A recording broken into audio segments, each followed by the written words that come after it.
Now, let's go to Fouad Izadi. He is a professor of political communication at Tehran University. Very good to have you on the program. In your view, is the JCPOA deal dead now?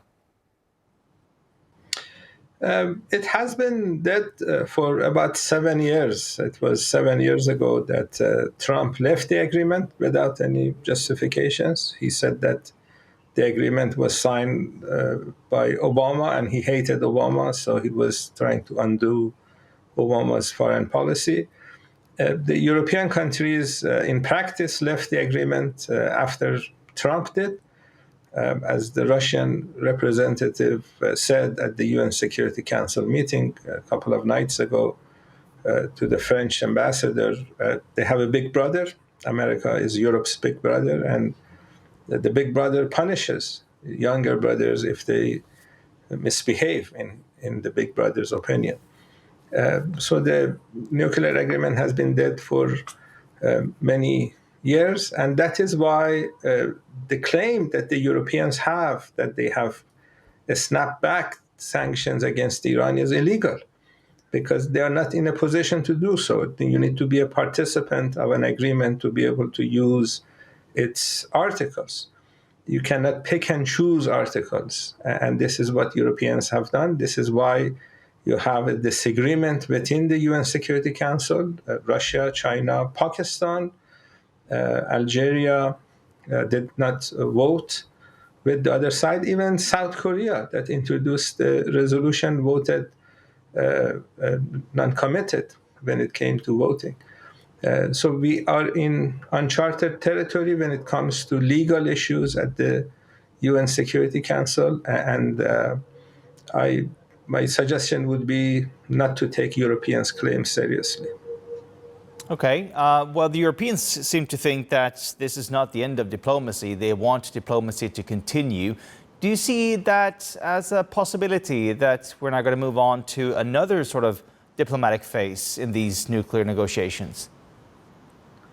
You know, Iran was negotiating with the United States when Israelis attacked Iran through this deception operation. We realize now that the negotiations were designed to surprise Iran with a surprise attack.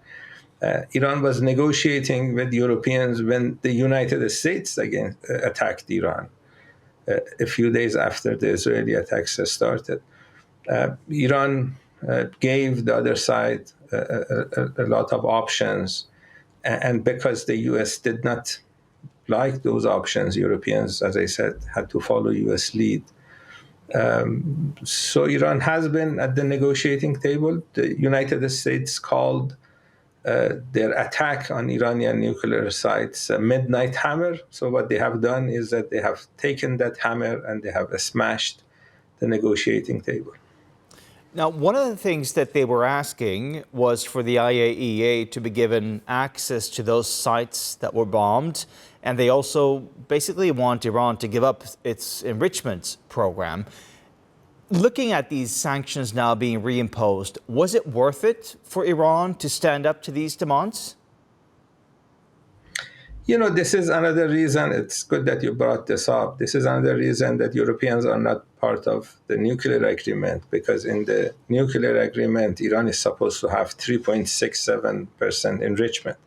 So when Europeans officially send a letter to the UN Security Council asking Iran have zero enrichment, they are practically saying that they are not part of the agreement. That's why they cannot use a snapback, because they cannot pick and choose articles of an agreement that they are But not Iran is enriching following. up to 60% at the moment. Do you understand why these countries might be worried about that? Iran used to do that. They attacked Iran's nuclear sites, and they are trying to put nuclear program sanctions on Iran when Iran doesn't have a nuclear program. How do we know that? This is what Trump said. Trump said that he totally destroyed Iran's nuclear program.